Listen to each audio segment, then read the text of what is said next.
Morning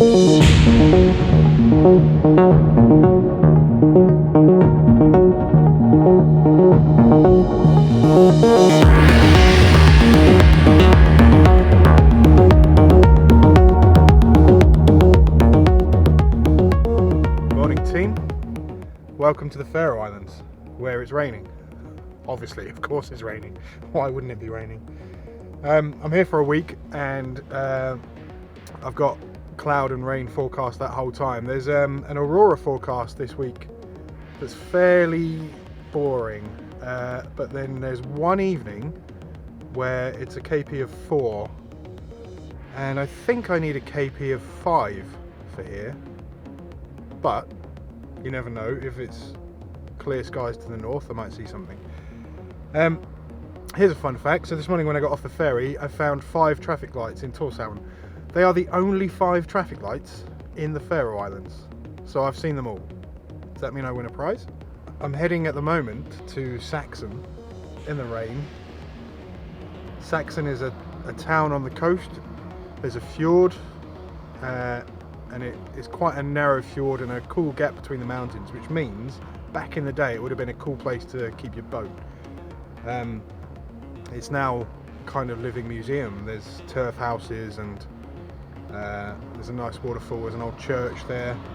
And here's a fun fact. There is no point in the Faroe Islands that is more than 3 kilometers from the sea.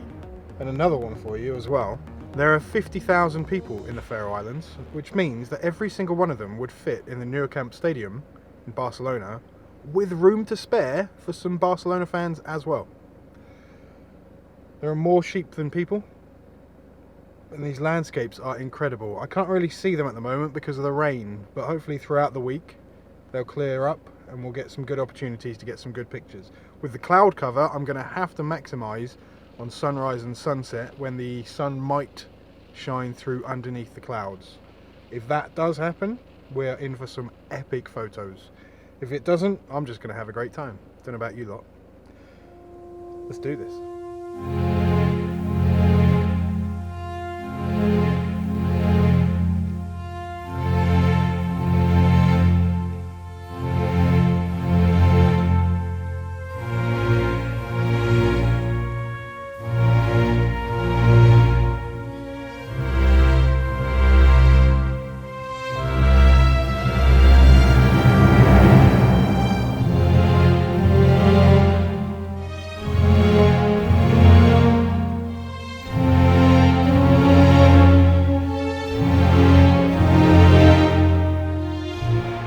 If you ever come to Saxon, and I experienced this last time I was here and this time, just be mindful that the farm up the road, well, that farmer owns this land. There's no common land, there's no wilderness or wild land in the Faroe Islands. Everything is owned, which makes it tricky to wild camp. Anyway, so there was a German guy here with his camera and he was leaving as I was arriving, and he came and he said, "Achtung, the farmer is crazy," and he is. So this farmer has put signs everywhere: keep off the grass, no drone zone, every sign you can imagine to control his land, despite it being, according to the Faroese Tourist Board, one of the most iconic turf building locations in the Faroe Islands. No drone zone. Fences to keep off the grass. So be mindful of the crazy farmer who is currently sitting in his car watching me at the end of that road. I can see him, silver Corolla. He's waiting for me to stand on the grass. I've got a few shots in here at Saxon and the rain has closed in, so I don't know whether I'm going to be going to the beach or not. I don't know how long the walk is. I think it's about 2 kilometers each way, so I'm going to sit it out and see what happens. I still haven't seen the crazy farmer today. I saw him last time. In fact, I have seen him. I've seen him in his car, but he hasn't come and told me to keep off the grass yet. Not yet. But my van's the same colour as the grass, so it kind of blends in. The weather in the Faroe Islands makes photography very difficult. A lot of the time you have to be quite quick because otherwise you're going to get a wet lens, and you have to time it right in gaps in the weather. The rain is pretty relentless. It's a year-round average temperature of 3 degrees. It's there's no real difference between summer and winter aside from the snow. It's just always wet, but it does have a maritime climate. I think it's a polar maritime climate. We're in the middle of the North Atlantic here. So photography is difficult. And these Danish guys just turned up. And he's shooting with filters. And that is very, very difficult because your filter's just going to get wet. You have to think about ways around filters, stacking images and doing long exposures in post and things like that. Because if you stick a filter on your lens, it's just going to get covered in raindrops and you're going to lose the effect that you attained by using a filter in the first place. The Faroe Islands and Iceland and Norway are very, very, very challenging places for photography. They're a dream because it's beautiful, but it's hard.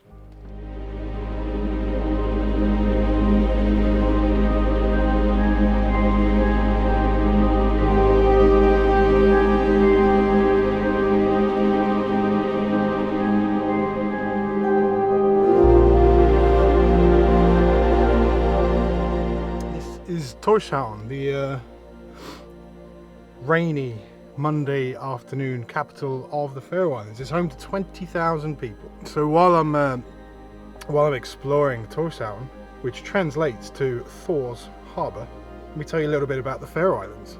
It's made up of 18 islands, covers 1,400 square kilometres and has 1,100 kilometres of coastline. That's crazy. And the furthest you are from the sea at any point in the Faroe Islands is 5 kilometres. The highest point is 882 metres, which is somewhere in the region of 2,500 feet. And the seasons are crazy. There's very little variation between summer and winter because the Gulf Stream brings warmer seas. And those warmer seas are rich in life, and that means there are lots and lots of fish here. And it's because of those fish that the Faroe Islands didn't join the EU. They are autonomous, although they are sort of partnered with Denmark. Denmark used to run the place. What happened though through history is the Irish settled here first, and then the Vikings came along. The Vikings came and kicked the Irish out, and then after that the Norwegians owned it, the Norse owned it, and then there was loads of other mess in between, and then there was a Danish-Norwegian union that occurred. But then the Second World War came along, and this place is valuable because it's in what's called the GI-UK Gap, which is a line of defence across the North Atlantic. G, Greenland, I, Iceland, UK Gap. And it is between Iceland and the top of Scotland, and therefore it's valuable for defending who goes through that gap. So the Americans went and looked after Iceland, and the English came and looked after the Faroe Islands during the Second World War. And before I get back to the fish, it's because the British came and looked after this place during the Second World War that Cadbury's, the chocolate company in the UK, has a Faroe Islands office, or a Faroese department, and Cadbury's is still huge here. So back to the fish, Denmark owns the Faroe Islands, but the Faroese government is autonomous. They rely on the Danish government for some things. They're kind of aligned passport-wise.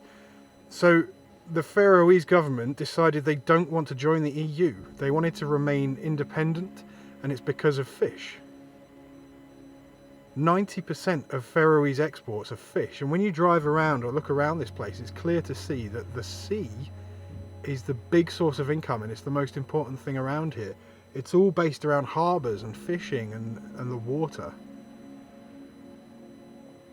Because of the EU fishing rights and the EU sales to do with fish, the Faroese government, who sells most of their fish to Russia, didn't join because they would have lost the right if they had joined the EU to sell the fish to Russia. So on top of that, this place has a subpolar oceanic climate, not a polar maritime climate like I expected.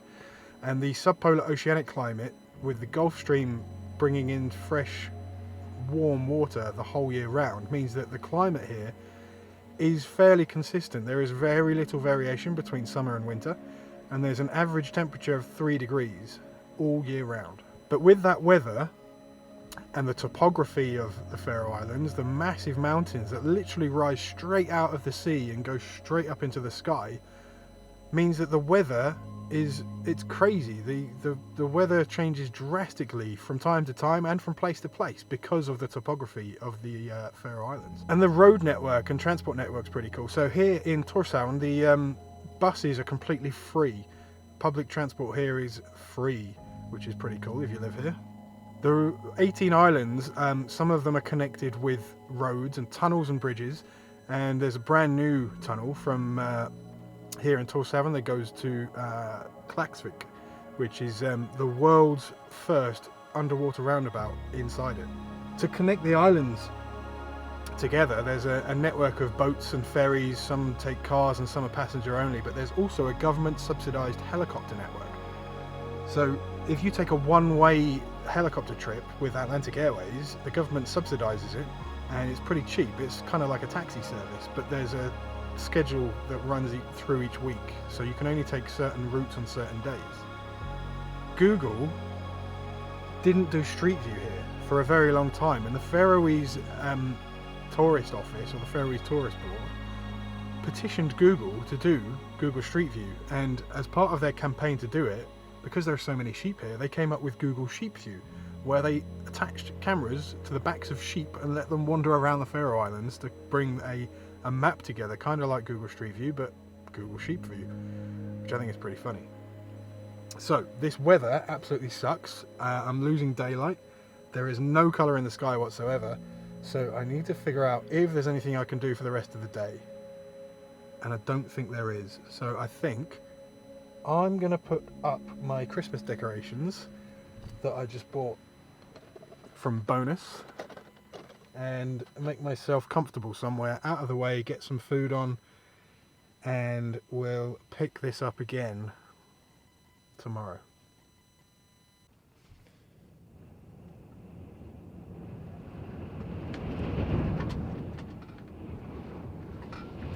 Fucking hell.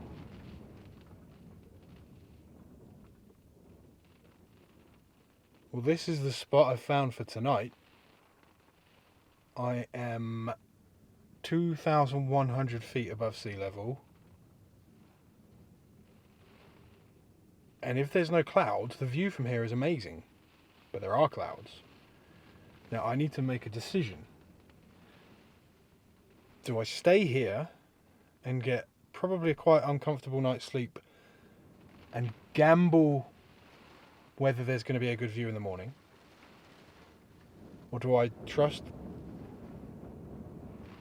the weather forecast, which says it's going to be just like this all day tomorrow, and go and find somewhere a bit lower and a bit more protected?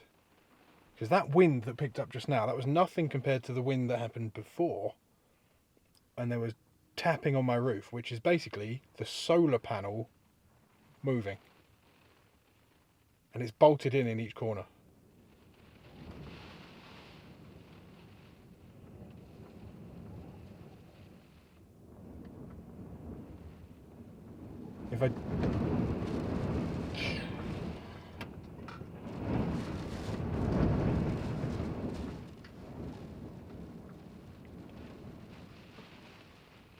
If I do stay here, what are the risks? Well, the wind is crazy, but the wind is crazy everywhere.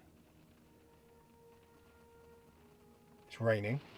I'm high up. There's a peak here. So if any rocks fall off that peak, they're going to hit the van.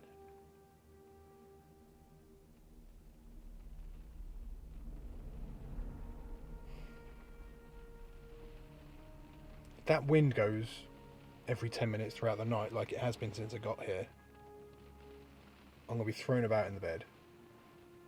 I can't park into the wind because it's come from 3 different directions so far.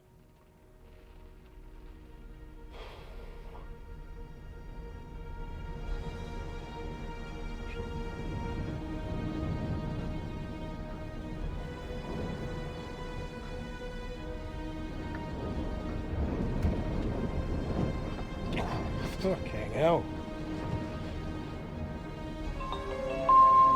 Motion sensors are going.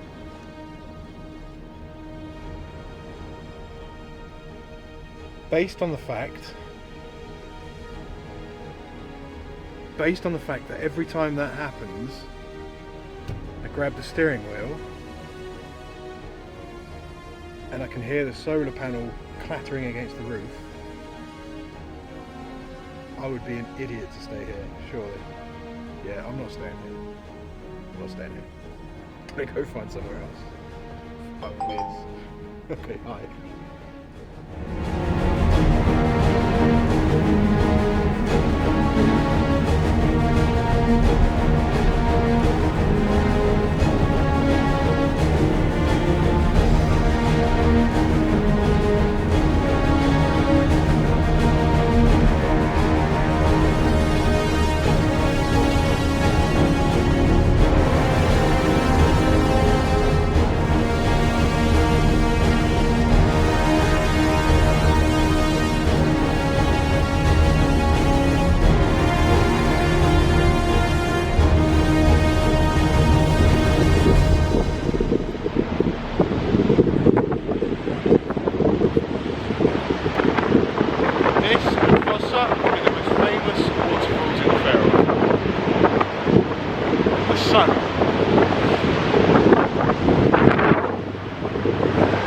Came out especially for the occasion.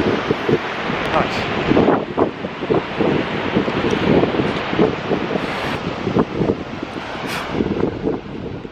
And that is mulafossar done. Ooh, right, cup of tea.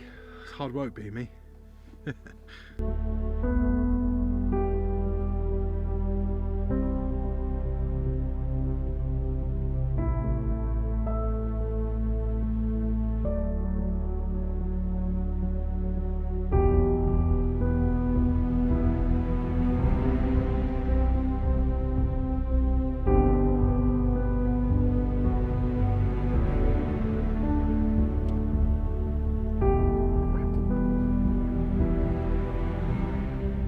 Where's the snow gone?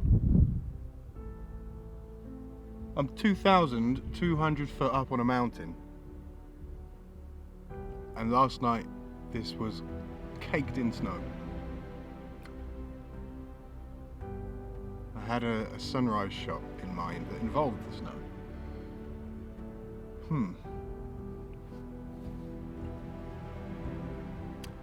Now what?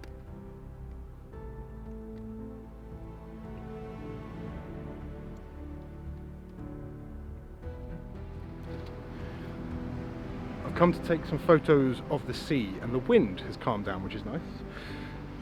This is going to be the subject, this is going to be the foreground, and I've just had a little look around. There's actually a photographer down there already, Austrian guy. I know that because his Austrian van is over there, another van dude. There's a football pitch over there, which is pretty cool. Let's have a little look around.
So what I'm doing here is I've got a 10-stop filter on, and I'm shooting at f9 ISO 100 for 20 seconds and catching all this and letting it blur and blend together, go a bit milky over these rocks when it hits the rocks here, and as it recedes like it's doing there,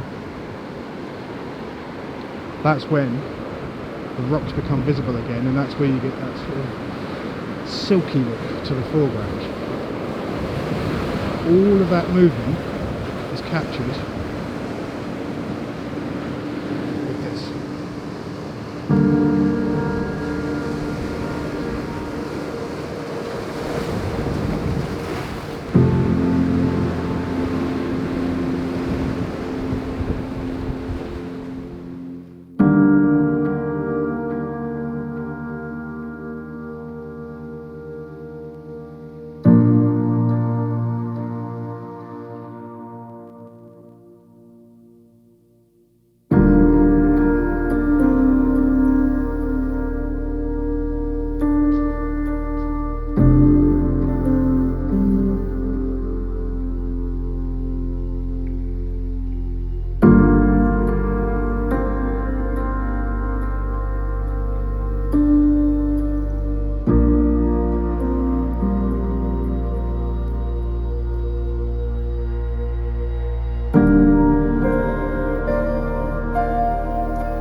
This is a little village called Gjogv. Gjogv. G-J-O-G-V. And this little natural harbour is the reason the village is here. When the sea is a little bit calmer than this is where the boats were launched. And you can see it goes all the way up to the top. So they could land their catch of fish, land their boats, whatever it may be. Which is pretty cool.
And just like that, the day's done again. The weather closed in pretty fast and then it got dark. So I've just been and found a public library because I got some things to download. So I hooked up with their free Wi-Fi, did a little shop in the supermarket, the bonus, and now I need to find somewhere for the evening. So yeah, day 3? 4? 3. Day 3 in Eysturoy. But tomorrow's going to be interesting because I want to head north, but I have to head south because in the evening I have to go to Tórshavn Hospital to have a COVID test for Iceland. So I'm going to stay on Eysturoy, do something cool during the day tomorrow, and then do the appointment, and then head further north and see how far north you can get on the road in the Faroe Islands. I'm going to try and talk you through the lights. It's a question that's been asked, what's all the lights? So down there, I don't know if you can see the difference, let's do it one at a time. Down at the bottom, rock lights. Side lights light up the sides, and then roof light lights up down the road. But then on top of that, I've got side lights. So I'm going to use this hairpin as an example. I'm going to try and show you. So when I can turn on a light to the side, so I can see around a hairpin bend. So here we go. Now I can see around here, and I'm up around the hairpin with perfect vision. So there you go. That's what all the lights do. There's one on the left, one on the right, and then there are 2 on the back. So I can see when I'm reversing in iffy situations in the middle of nowhere. And it makes, as you can see with this, a huge difference versus just the headlights. So there, that's that.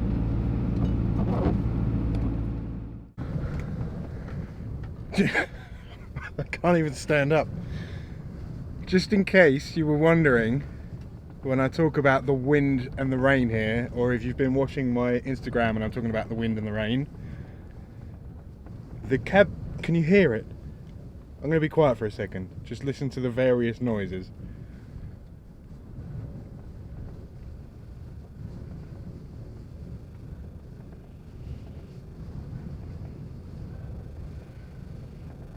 The van is literally swaying like a boat.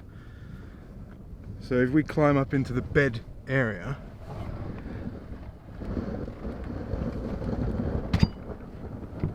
where the skylight is,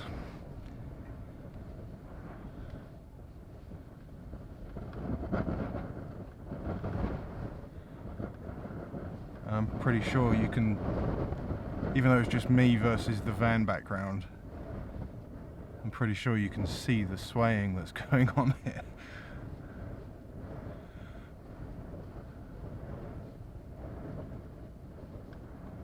And this isn't even the worst of it, it's calmed down. This is crazy weather, absolutely crazy weather. Today I'm at Vágar Airport, and it's kind of the origin and the destination of the journey. But first I have to get on a bus. Last night there was some crazy hail, the size of marbles, hammering the van. But what it has done is leave a nice dusting of snow on the top of some of the mountains. So everything's looking very nice and calm today here in the Faroe Islands. The sun is out. It might be the only day of actual sun, but it's here. Let's get on with today's adventure.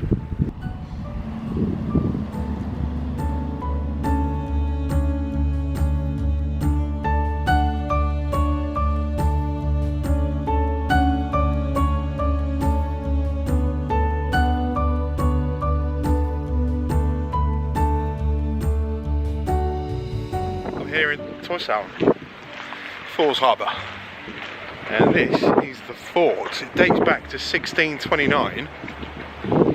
Its present fort dates back to 1780. Look at this stuff, what's going on here? So,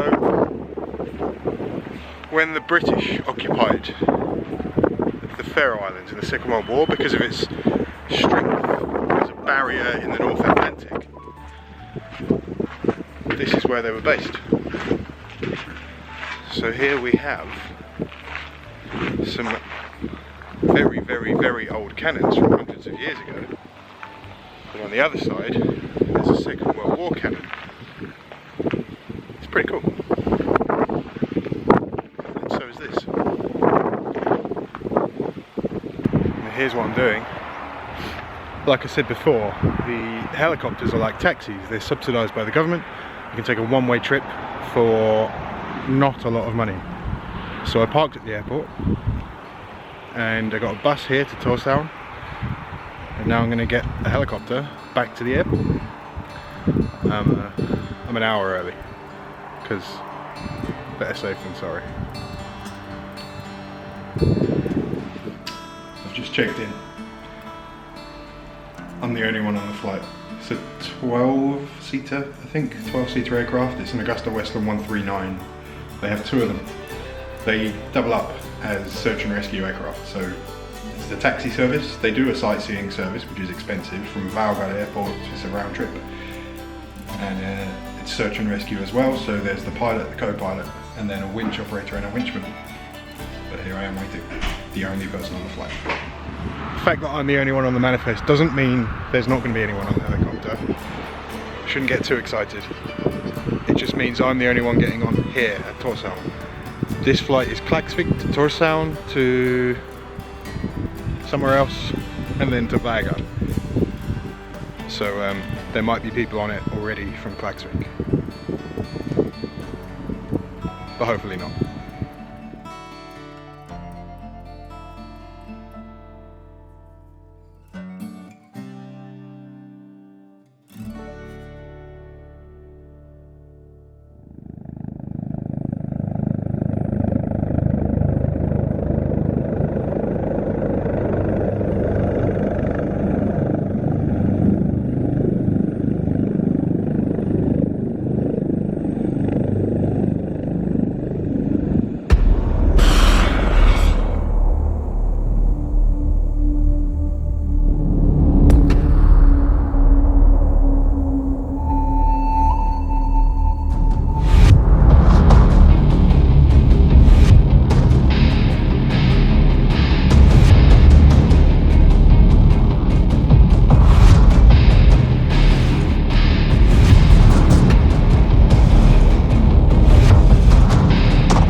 Takes approximately 10 minutes. Excellent weather today, and wish you a nice flight.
cirka 2-3 minutter. Derefter kører vi op over til vores parkeringsplads. Vi skal gå op på skolen. Det tager 2 minutter, så vender vi ved siden af med cirka et plads med til nogle transporter. Derefter bliver vi assisteret på helikopteren og kørt op i terminalen. Der kommer nummer 6 for landing by the airport in a few minutes. After landing, we'll taxi to our parking spot and we'll be shutting down the engines. That takes approximately 2 minutes. So please remain seated with the seatbelts fastened until the rudder stops. After that, you'll be assisted out of the aircraft and driven to the terminal building. Thanks.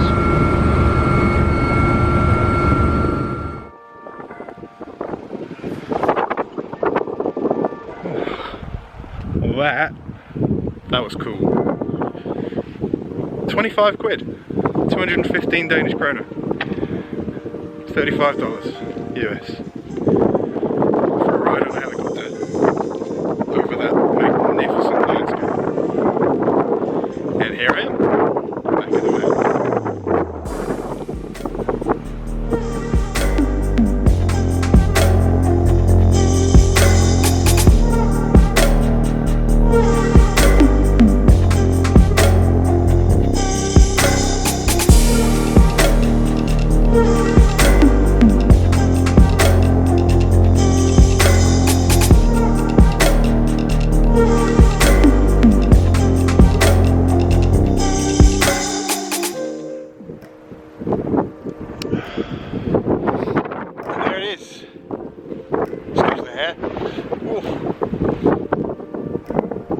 This is funningar, and that little spike there is iconic.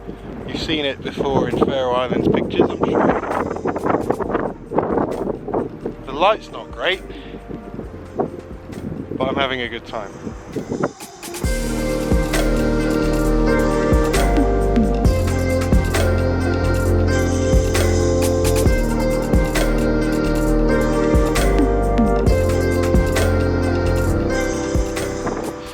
The wind has been intense, like literally blowing me around.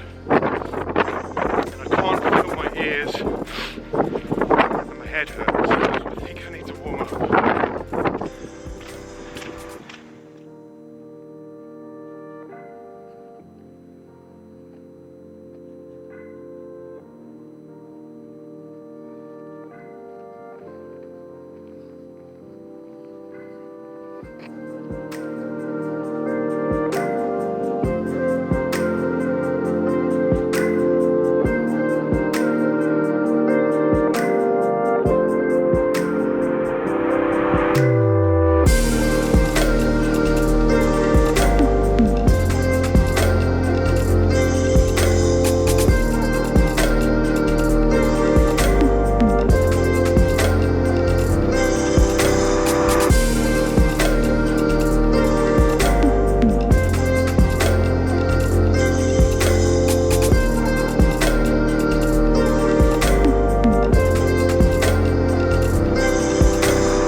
Something I do, and something we all do as human beings, is we observe and report. We look at our surroundings and we feed it back. It's why Facebook and Instagram and everything else is so popular. It's because we observe and report. So what I'm doing is I'm observing my surroundings, putting my spin on it, showing you the things I see in the way that I see them. And we all do that. We observe and report. It's human nature. And this whole trip in the van to see as many Nordic countries as I can this winter, it's all about observing and reporting. This is Fossa, but you've seen the way I see Fossa. There's loads more. It's just human nature, but I absolutely love it. I love to show the things I see the way that I see them, to put my spin on them, to show you my interpretation of the world, particularly the cold world. So there's Fossa, and I think that will be it. So, remember team, once in a lifetime, as often as you can. And thank you very much, and I'll see you next week.